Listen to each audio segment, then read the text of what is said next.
Já parou para pensar como o YouTube é capaz de exibir tantos vídeos? Ou guardar tantas informações de forma precisa? Ou como também a Amazon é capaz de catalogar tantos produtos? Tudo isso depende de um banco de dados. E um banco de dados nada mais é do que uma coleção enorme de informações. Mas como você deve imaginar, há muitas informações em um banco de dados, como eu disse. E entender como essas informações se relacionam pode ser sim uma tarefa muito complicada. Para isso, nós temos diagramas de entidade e relacionamento, que trazem uma forma mais visual de enxergar a relação entre essas informações. Primeiro, vamos entender os seus componentes.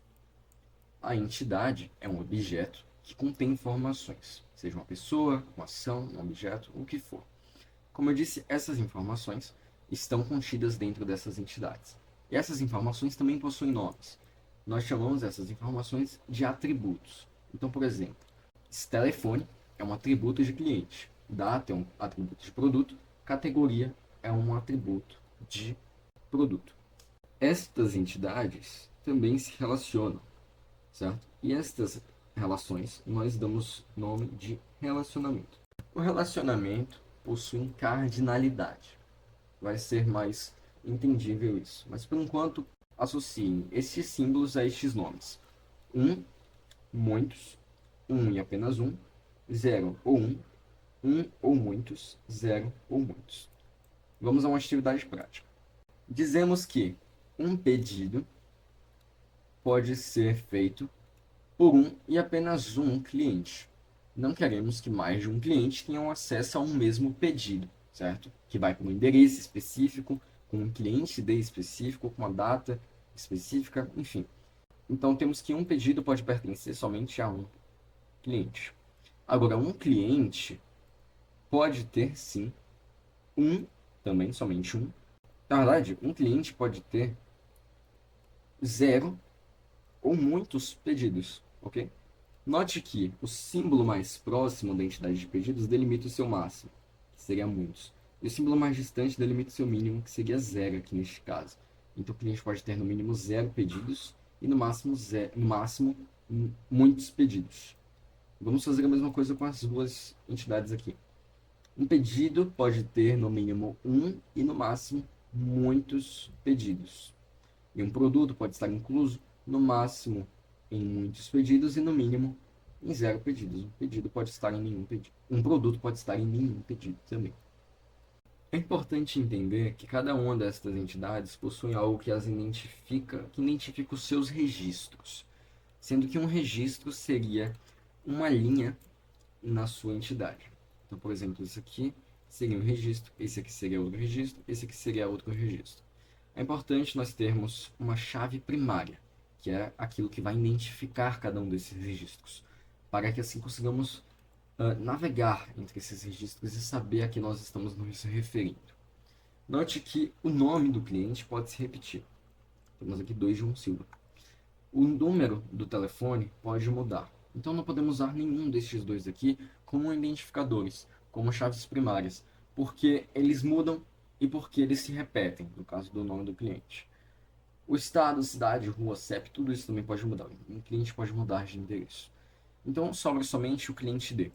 Temos aqui como fundamentos para uma chave primária que ela não pode se repetir, porque ela deve ser única, ela deve ser capaz de identificar, então ela tem que ser única, e ela não pode ser mutável, ela não pode mudar. Então temos que esses daqui são inválidos e este daqui também, sobrando somente o cliente ID como nossa chave primária. Então colocamos aqui o cliente ID como chave primária, ou primary key, ou PK, certo? E na entidade de pedido, cliente ID também está incluso, mais para frente eu vou explicar o porquê. O nome do cliente se repete, isso aqui muda, muda, muda. Então colocamos que pedido ID é a nossa chave primária.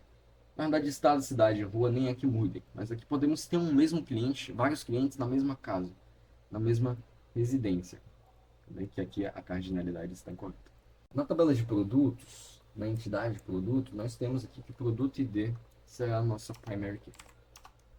Temos também outro tipo de chave, chamamos essa de chave estrangeira.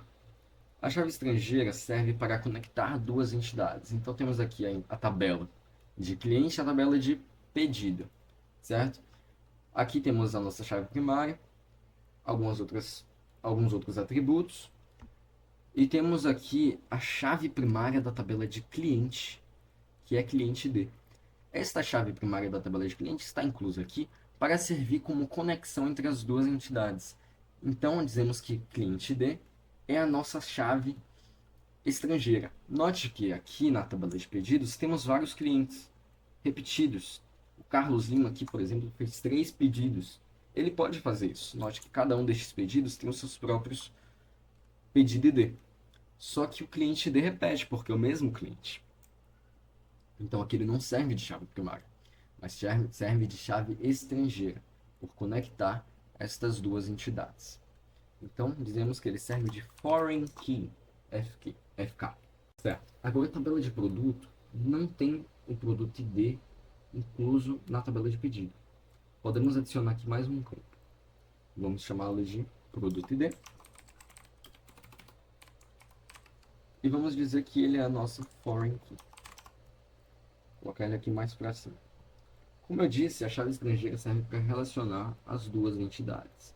Então, a chave primária de cliente, cliente D, está se relacionando na tabela de pedidos por meio da chave estrangeira, que na tabela de pedidos da chave estrangeira, cliente D também.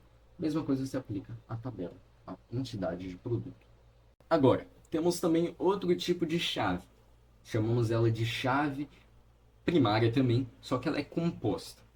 Se não tivéssemos esta chave primária aqui, produto e pedido ID, nós poderíamos utilizar estas duas chaves para identificar um pedido.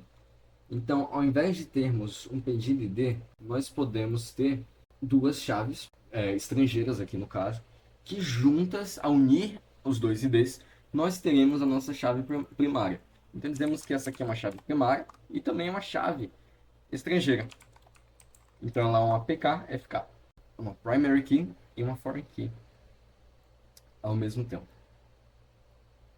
Se quisermos ser ainda mais específicos, nós somos capazes de adicionar que tipo de dados estamos lidando aqui e seus tamanhos também. Então, por exemplo, aqui na tabela de cliente, nós podemos dizer que cliente D é do tipo inteiro. Podemos dizer que cliente nome é do tipo caracteres. E também podemos delimitar o seu tamanho. Por exemplo, um cliente não pode ter mais de 20 caracteres. O telefone, aqui no Brasil, não tem mais de 11 caracteres. Vamos dizer que o estado também não pode ter mais de 20 caracteres. Em uma cidade, também não pode ter mais de 20 caracteres. E a rua, vamos dizer, 30 caracteres. Um CEP tem no máximo 8 caracteres. Então temos aqui o nosso diagrama de entidade de relacionamento. Esse aqui é o básico, mas dá para ter uma ideia geral, uma ideia bem completa, na verdade, apesar de ser básico, de como montar esses diagramas para que você tenha um banco de dados bem estruturado. Tem algumas outras coisas,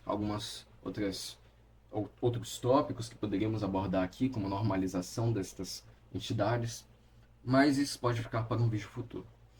Se você gostou, se inscreva para receber mais vídeos como esse. Deixe seu like, um comentário, seja uma sugestão ou dúvida. E até a próxima.